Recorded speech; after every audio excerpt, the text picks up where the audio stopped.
Attorney General Jeff Sessions will be in New Mexico today to speak with Southwest border sheriffs about immigration enforcement. The visit comes as crews break ground on a new section of wall along the U.S.-Mexico border, west of El Paso. The 20-mile project is part of President Trump's push to stop drug trafficking and illegal immigration. He has also directed states to deploy National Guard troops. Manuel Bojorquez is near the wall's construction site in Santa Teresa, New Mexico. Manuel, good morning. Good morning. That is Mexico just right there. And currently around here, the only thing separating it from the U.S. are these posts, which are designed to stop vehicles, but not necessarily people. That will soon change here outside El Paso as a new wall that looks more like this will go up.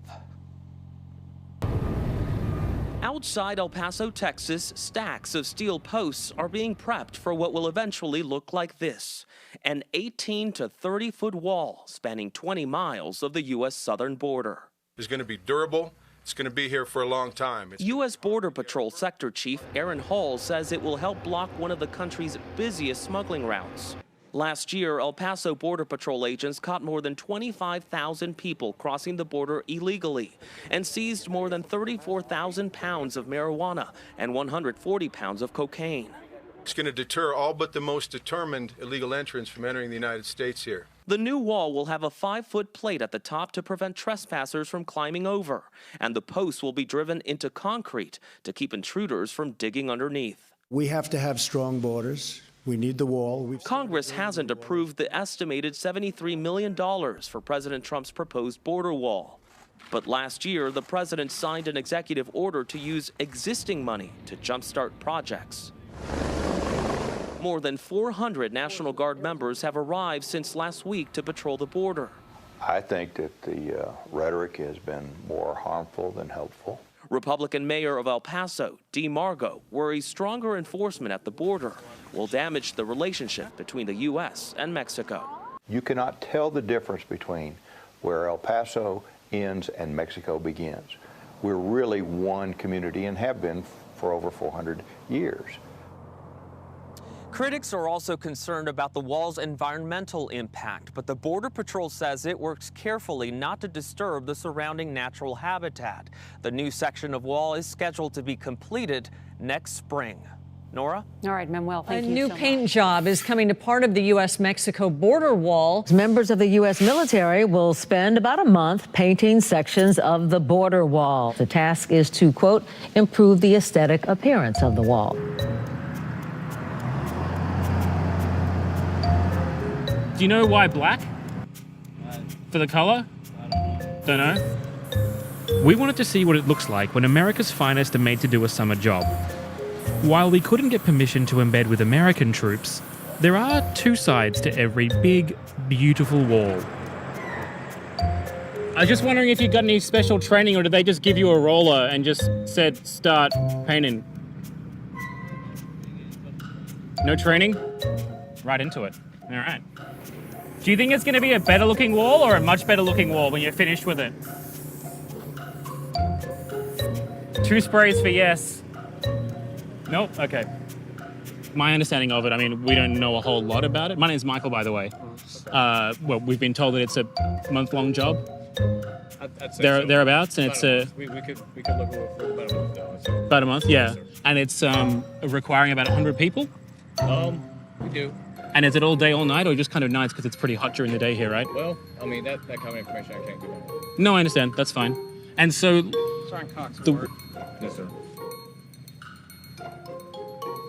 Okay. Right. So are you being moved location because you can't talk to us? We gotta take a break. Taking a break? Okay. Taking a break. Apparently, DHS said it was going to be harder to wear camouflage to kind of get past the wall. But as I'm dressed right now, I probably look closer to what the new color is and what the original wall was looking like. So I don't know if that's exactly mission accomplished. I'm not going to try and climb it because I have no upper body strength. But maybe the paint does something, but I haven't heard of paint making it more hard for things to climb. But what do I know? Probably have to ask a paint expert for that.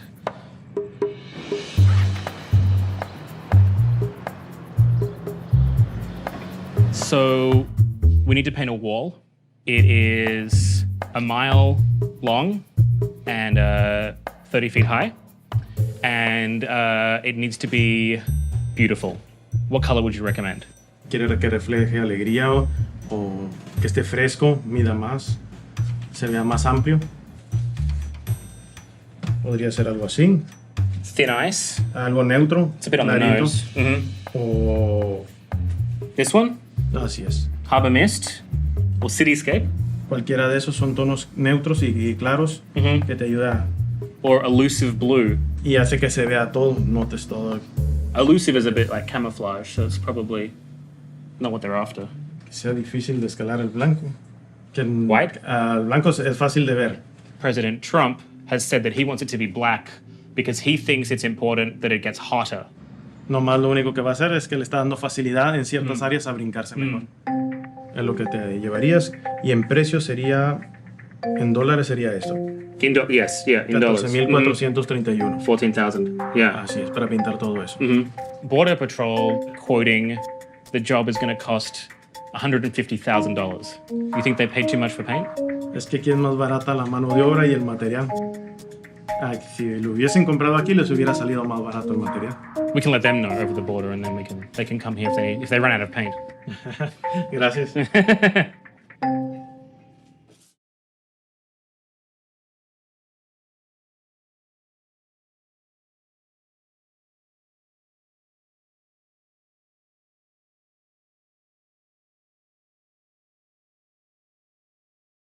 A mother of 4 living in Ohio was deported to Mexico after a traffic stop revealed she had been in the country illegally for close to 20 years. Beatriz Morelos Casillas was arrested for driving without a license near Cleveland, Ohio on July 23rd. She was deported to Nuevo Laredo yesterday.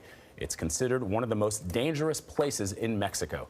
Tony DeCoppel is here with how her family in America is responding. Tony, good morning. Good morning. The State Department issued a travel warning for Nuevo Laredo in December 2016 due to violent crime. Beatrice's husband, who is here legally on a work visa, drove from Ohio to be with her and make sure she's safe. Her relatives in Ohio, meanwhile, called her deportation unfair, and they worry about the uncertain future ahead for Beatrice and her family. She's scared. I believe she's more scared for her children than for her right now. Christian Enrique Gutierrez Morelos and his wife Sonia are aching over the quick deportation of their aunt Beatrice. Beatrice was heading home from work when she was pulled over and arrested. Within 10 days, she was in Mexico. What happened to Beatrice was the direct result of the new administration and the policies that have been given to ICE. Elizabeth Ford is an immigration attorney working on Beatrice's behalf.